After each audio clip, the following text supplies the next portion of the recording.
మనం సంగారెడ్డి జిల్లా జిన్నారం మండలంలోని కొడకంచి గ్రామంలో ఉన్నాము. ఈ గ్రామంలో సుమారుగా 1000 సంవత్సరాల నాటి శ్రీ ఆదినారాయణ టెంపుల్ అయితే ఉంది. ఈ ఆలయానికి ముందు ఆంజనేయ స్వామివారి ఆలయం ఉంది. ఇది ఇక్కడ ఉన్న పెద్ద రావి చెట్టుగా ఆనుకుని ఉంది. ఈ రావి చెట్టు 1000 సంవత్సరాల చరిత్ర కలిగిన రావి చెట్టు ఇది. ఈ ఆంజనేయ స్వామివారి ఆలయం దగ్గర శివలింగము అలాగే నందీశ్వరుడు ఉన్నారు. మనం ఒక ఆంజనేయ స్వామి టెంపుల్ దగ్గర నందీశ్వరుడు శివలింగం ఉన్న టెంపుల్ చాలా అరుదుగా చూస్తూ ఉంటాము. అయితే అదృష్టం ఈ కొడకంచి గ్రామానికి అయితే దక్కింది. జనరల్గా మనం శివుణ్ణి మొక్కేటప్పుడు లింగానికి మన నుదుటిని ఆంచి మొక్కాలి అని అంటారు. మనం బయట ఉన్న టెంపుల్స్లో ఏంటంటే లోపలికి ఎలవ్ చేయరు కాబట్టి ఇక్కడ మనకు అదృష్టం కలిగింది. ఎందుకంటే విగ్రహం బయట ఉంది కాబట్టి మనం మన నుదుటిని ఆంచి విగ్రహానికి అయితే మొక్కవచ్చు.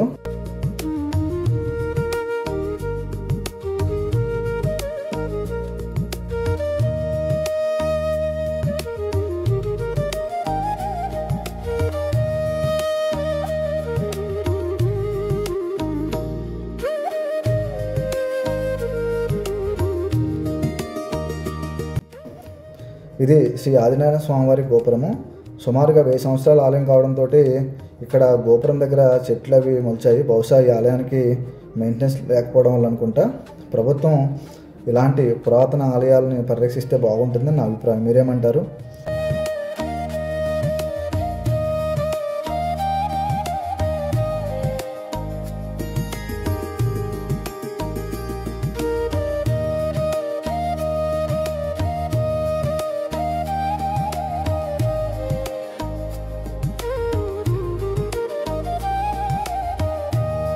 ఇది గర్భగుడి యొక్క గోపురము.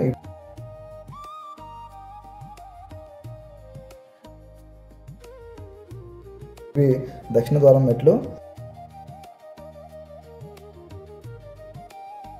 కుడి పక్కన కొలను ఉంది. ఈ కొలనులో కాళ్ళు అవి కడగకూడదు. ఎందుకంటే స్వామివారికి పుణ్యస్థానాలు అవి చేయించేటప్పుడు ఈ కొలంలోకి తీసుకొచ్చి వాళ్ళు పుణ్యస్థానాలు అవి చేపిస్తుంటారు. కాబట్టి ఇక్కడ కాళ్ళు అవి కడగకుండా కొలంలోని నీళ్ళు అవి మనం నెత్తిమీద జల్లుకుంటే మనకి పుణ్యం వస్తుంది.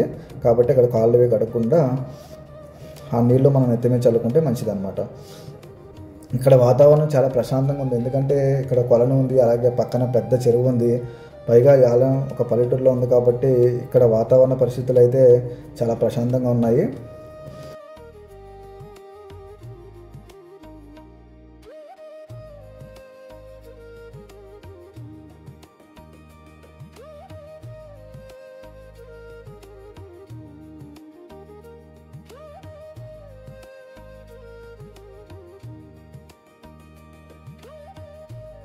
ఇవి తూర్పు మెట్లు.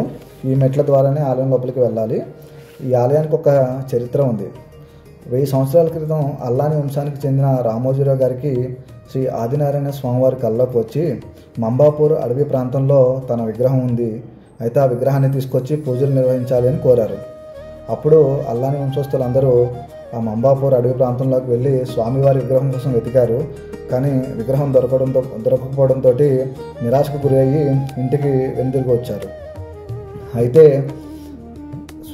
రామోజీరావు పడుకునేటప్పుడు ఆ రోజు స్వామివారిని కలలో తలుచుకుని పడుకోవడంతో కలలో స్వామివారు రామోజీ గారికి కనిపించి, నా ఉదయం లేచేసరికల్లా ఒక గరుడ పక్షి మీ ఇంటి ముందు ఉంటుంది, ఆ గరుడ పక్షి నేను ఎక్కడ ఉన్నాను అనే ప్లేస్కి, నా విగ్రహం ఉన్న ప్లేస్కి అది తీసుకువెళ్తుంది, మీరు గరుడ పక్షి వెనకాలే వెళ్ళి ఆ విగ్రహాన్ని తీసుకువచ్చి పూజలు చేయాలని కోరారు. దాంతో అల్లాని వంశస్థులు అందరూ, అన్నదమ్ముళ్ళు వంశస్థులు అందరూ కలిసి విగ్రహం వెతకడం కోసం వెళ్ళారు. అయితే ఒక పొట్టలో స్వామివారి యొక్క విగ్రహం కనిపించిన తర్వాత వాళ్ళు మాకు కావాలని చెప్పేసి అల్లాని వంశస్థులు అక్కడ ఒక నిర్ణయానికి వచ్చారు.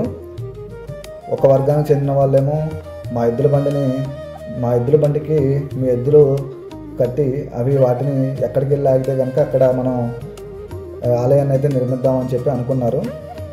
అయితే అప్పటికే చీకటి పడడంతో వీళ్ళు రాత్రి నిద్రించారు. మార్నింగ్ లేచేకల్లా ఒక చోట అంటే కొడకంచి గ్రామంలో స్వామివారి యొక్క ఉత్సవ విగ్రహం ఇక్కడ ఏర్పడింది. దాంతో కొడకంచి గ్రామంలో కంచిలో ఎలా అయితే పూజలు చేస్తారో అలాగే కొడకంచి గ్రామంలో స్వామివారికి పూజలు చేయడం అయితే మొదలుపెట్టారు. అలాగే మన మీద ఏదైనా బల్లి పడితే కనుక తమిళనాడులో ఉన్న కంచికి వెళ్ళి ఆ వెండి బల్లిని ముట్టుకుని వస్తే మనకు ఆ దోషం పోతుందని ఒక నమ్మకం ఉంది. అయితే తమిళనాడు అలాంటి ప్రదేశాలకి వెళ్ళలేని వాళ్ళు, దూర ప్రాంతం ప్రయాణం చేయని వాళ్ళు ఇక్కడ ఉన్న కొడకంచిలో కూడా మనకి బంగారు బల్లి అలాగే వెండి బల్లి రెండు ఉన్నాయి. సో ఇక్కడికి వచ్చి కూడా మనకి ఆ బల్లి ఫోటోని ముట్టుకుని మనకి కలిగిన దోషాన్ని అయితే పోగొట్టుకోవచ్చు. సో కొడకంచిలో కూడా మనకి ఈ బల్లి విగ్రహం అయితే ఉందన్నమాట.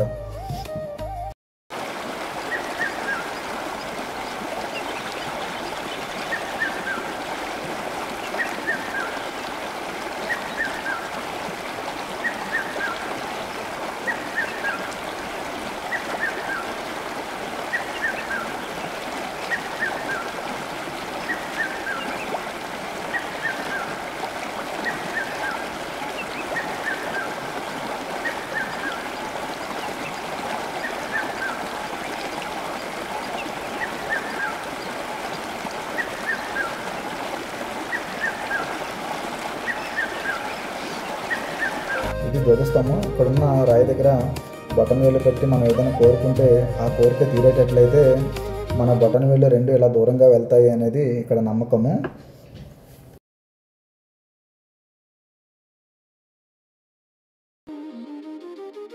ఇక్కడ మీకు కనిపిస్తున్న రావు చెట్టుని ఆలయం కట్టేటప్పుడు కొట్టేద్దామని అనుకున్నారంట.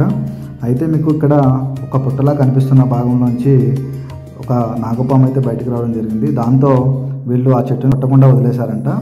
అయితే ఆ రోజు సాయంత్రం ఎవరైతే ఆలయాన్ని నిర్మించాలనుకున్నారో వాళ్ళకి సుబ్రహ్మణ్యేశ్వర స్వామి కల్లోకి వచ్చి ఈ చెట్టును కొట్టొద్దు అని చెప్పడంతో ఈ చెట్టును కొట్టకుండా ఆపేశారు. మరిన్ని వీడియోస్ కోసం ఈ వీడియోని లైక్ చేసి షేర్ చేయండి. అలాగే నా ఛానల్ని సబ్స్క్రైబ్ చేయండి. Thank you.